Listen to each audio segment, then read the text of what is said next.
Chapter 2. Roses and Thorns. By the soft green light in the woody glade, on the banks of moss where thy childhood played, by the household tree, through which thine eye first looked in love to the summer sky. Mrs. Hemans. Margaret was once more in her morning dress, traveling quietly home with her father, who had come up to assist at the wedding.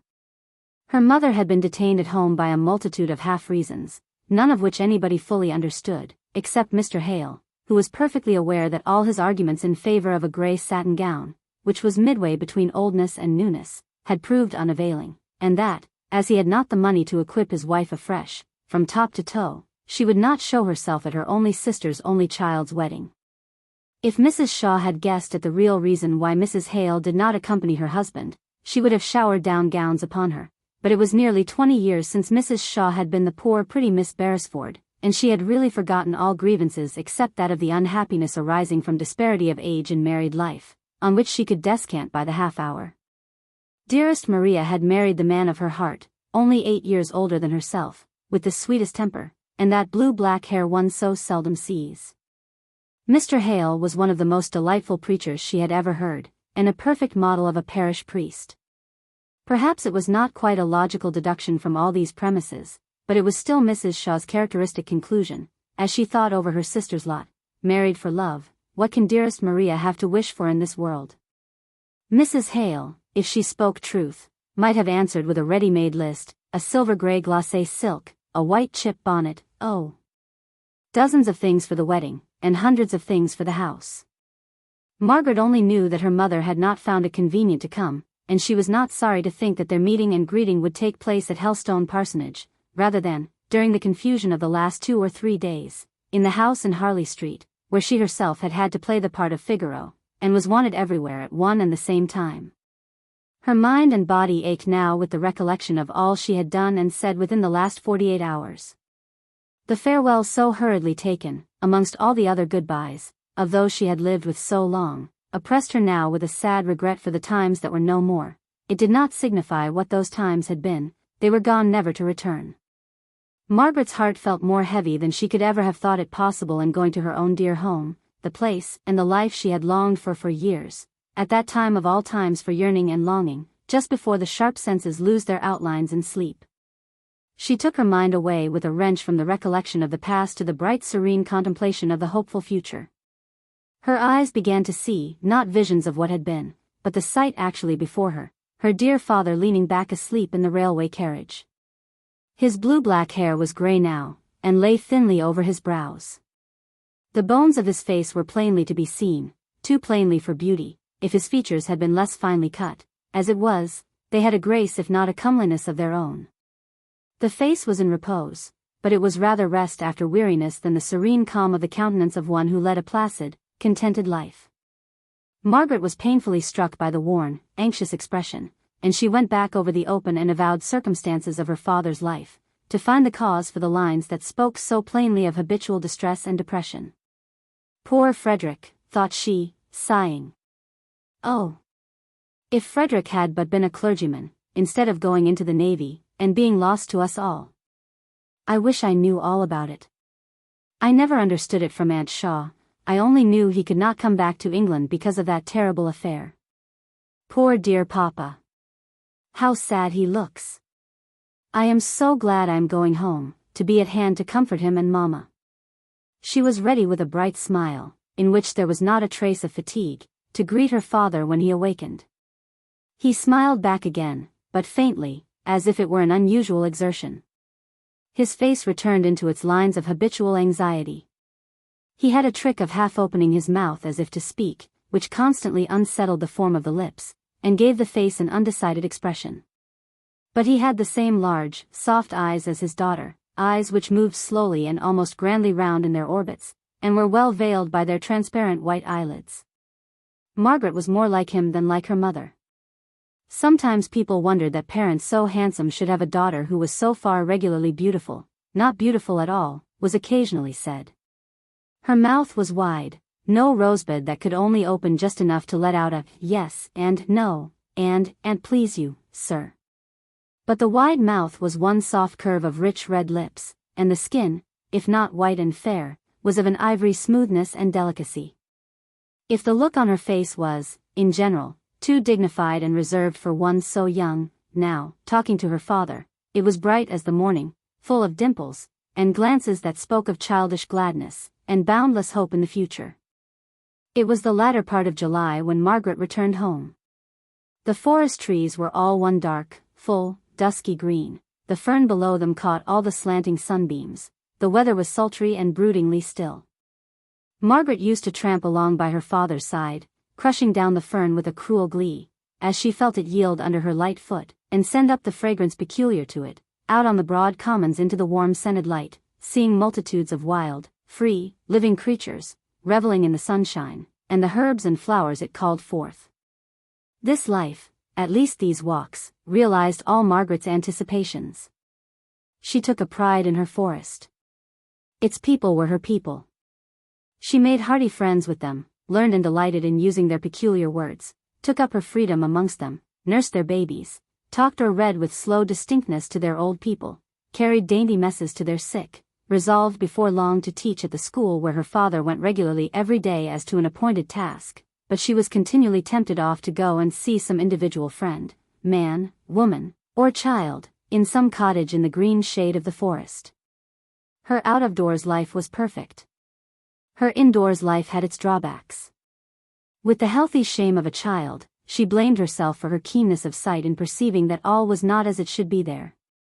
Her mother, always so kind and tender towards her, seemed now and then so much discontented with their situation, thought that the bishop strangely neglected his episcopal duties, in not giving Mr. Hale a better living, and almost reproached her husband because he could not bring himself to say that he wished to leave the parish and undertake the charge of a larger. He would sigh aloud as he answered, that if he could do what he ought in little Helstone, he should be thankful, but every day he was more overpowered, the world became more bewildering. At each repeated urgency of his wife, that he would put himself in the way of seeking some preferment, Margaret saw that her father shrank more and more, and she strove at such times to reconcile her mother to Helstone. Mrs. Hale said that the near neighborhood of so many trees affected her health, and Margaret would try to tempt her forth on to the beautiful, broad, upland, sun-streaked, cloud-shadowed common, for she was sure that her mother had accustomed herself too much to an indoors life, seldom extending her walks beyond the church, the school, and the neighboring cottages.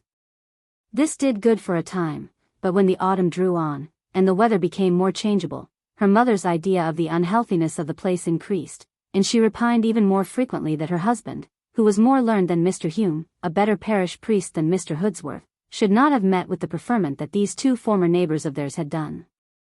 This marring of the peace of home, by long hours of discontent, was what Margaret was unprepared for. She knew, and had rather revelled in the idea, that she should have to give up many luxuries, which had only been troubles and trammels to her freedom in Harley Street. Her keen enjoyment of every sensuous pleasure was balanced finely, if not overbalanced, by her conscious pride in being able to do without them all, if need were. But the cloud never comes in that quarter of the horizon from which we watch for it. There had been slight complaints and passing regrets on her mother's part, over some trifle connected with Helstone, and her father's position there, when Margaret had been spending her holidays at home before, but in the general happiness of the recollection of those times, she had forgotten the small details which were not so pleasant. In the latter half of September, the autumnal rains and storms came on, and Margaret was obliged to remain more in the house than she had hitherto done. Helstone was at some distance from any neighbors of their own standard of cultivation. "It is undoubtedly one of the most out-of-the-way places in England," said Mrs. Hale, in one of her plaintive moods. "I can't help regretting constantly that Papa has really no one to associate with here. He is so thrown away, seeing no one but farmers and labourers from week's end to week's end. If we only lived at the other side of the parish, it would be something. There we should be almost within walking distance of the Stansfields, certainly the Gormans would be within a walk." "Gormans," said Margaret, "are those the Gormans who made their fortunes in trade at Southampton?" "Oh. I'm glad we don't visit them. I don't like shoppy people. I think we are far better off, knowing only cottagers and labourers, and people without pretence." "You must not be so fastidious, Margaret, dear," said her mother, secretly thinking of a young and handsome Mr. Gorman whom she had once met at Mr. Hume's. "No. I call mine a very comprehensive taste, I like all people whose occupations have to do with land. I like soldiers and sailors, and the 3 learned professions, as they call them. I'm sure you don't want me to admire butchers and bakers, and candlestick makers, do you, Mama? But the Gormans were neither butchers nor bakers, but very respectable coach builders. Very well. Coach building is a trade all the same, and I think a much more useless one than that of butchers or bakers. Oh! How tired I used to be of the drives every day in Aunt Shaw's carriage, and how I longed to walk. And walk Margaret did, in spite of the weather. She was so happy out of doors, at her father's side, that she almost danced, and with the soft violence of the west wind behind her, as she crossed some heath, she seemed to be borne onwards, as lightly and easily as the fallen leaf that was wafted along by the autumnal breeze. But the evenings were rather difficult to fill up agreeably. Immediately after tea her father withdrew into his small library, and she and her mother were left alone. Mrs. Hale had never cared much for books, and had discouraged her husband, very early in their married life, in his desire of reading aloud to her, while she worked. At one time they had tried backgammon as a resource, but as Mr. Hale grew to take an increasing interest in his school and his parishioners, he found that the interruptions which arose out of these duties were regarded as hardships by his wife, not to be accepted as the natural conditions of his profession, but to be regretted and struggled against by her as they severally arose. So he withdrew, while the children were yet young, into his library, to spend his evenings, if he were at home, in reading the speculative and metaphysical books which were his delight. When Margaret had been here before, she had brought down with her a great box of books, recommended by masters or governess, and had found the summer's day all too short to get through the reading she had to do before her return to town. Now there were only the well-bound, little-read English classics, which were weeded out of her father's library to fill up the small bookshelves in the drawing-room. Thomson's Seasons, Haley's Cooper, Middleton's Cicero, were by far the lightest, newest, and most amusing. The bookshelves did not afford much resource. Margaret told her mother every particular of her London life, to all of which Mrs. Hale listened with interest, sometimes amused and questioning, at others a little inclined to compare her sister's circumstances of ease and comfort with the narrower means at Helstone Vicarage. On such evenings Margaret was apt to stop talking rather abruptly, and listen to the drip-drip of the rain upon the leads of the little bow window. Once or twice Margaret found herself mechanically counting the repetition of the monotonous sound, while she wondered if she might venture to put a question on a subject very near to her heart, and ask where Frederick was now, what he was doing, how long it was since they had heard from him. But a consciousness that her mother's delicate health and positive dislike to Helstone, all dated from the time of the mutiny in which Frederick had been engaged, the full account of which Margaret had never heard, and which now seemed doomed to be buried in sad oblivion, made her pause and turn away from the subject each time she approached it. When she was with her mother, her father seemed the best person to apply to for information, and when with him, she thought that she could speak more easily to her mother. Probably there was nothing much to be heard that was new. In one of the letters she had received before leaving Harley Street, her father had told her that they had heard from Frederick. He was still at Rio, and very well in health, and sent his best love to her, which was dry bones, but not the living intelligence she longed for. Frederick was always spoken of, in the rare times when his name was mentioned, as poor Frederick. His room was kept exactly as he had left it, and was regularly dusted, and put into order by Dixon, Mrs. Hale's maid, who touched no other part of the household work, but always remembered the day when she had been engaged by Lady Beresford as lady's maid to Sir John's wards, the pretty Miss Beresfords, the belles of Rutlandshire. Dixon had always considered Mr. Hale as the blight which had fallen upon her young lady's prospects in life. If Miss Beresford had not been in such a hurry to marry a poor country clergyman, there was no knowing what she might have become. But Dixon was too loyal to desert her in her affliction and downfall, alas, her married life. She remained with her, and was devoted to her interests, always considering herself as the good and protecting fairy, whose duty it was to baffle the malignant giant, Mr. Hale. Master Frederick had been her favorite and pride, and it was with a little softening of her dignified look and manner, that she went in weekly to arrange the chamber as carefully as if he might be coming home that very evening. Margaret could not help believing that there had been some late intelligence of Frederick, unknown to her mother, which was making her father anxious and uneasy. Mrs. Hale did not seem to perceive any alteration in her husband's looks or ways. His spirits were tender and gentle, readily affected by any small piece of intelligence concerning the welfare of others. He would be depressed for many days after witnessing a deathbed, or hearing of any crime. But now Margaret noticed an absence of mind, as if his thoughts were preoccupied by some subject, the oppression of which could not be relieved by any daily action, such as comforting the survivors, or teaching at the school in hope of lessening the evils in the generation to come. Mr. Hale did not go out among his parishioners as much as usual. He was more shut up in his study, was anxious for the village postman, whose summons to the household was a rap on the back kitchen window shutter, a signal which at one time had often to be repeated before anyone was sufficiently alive to the hour of the day to understand what it was, and attend to him. Now Mr. Hale loitered about the garden if the morning was fine, and if not, stood dreamily by the study window until the postman had called, or gone down the lane, giving a half-respectful, half-confidential shake of the head to the parson, who watched him away from the sweetbriar hedge, and past the great arbutus, before he turned into the room to begin his day's work, with all the signs of a heavy heart and an occupied mind.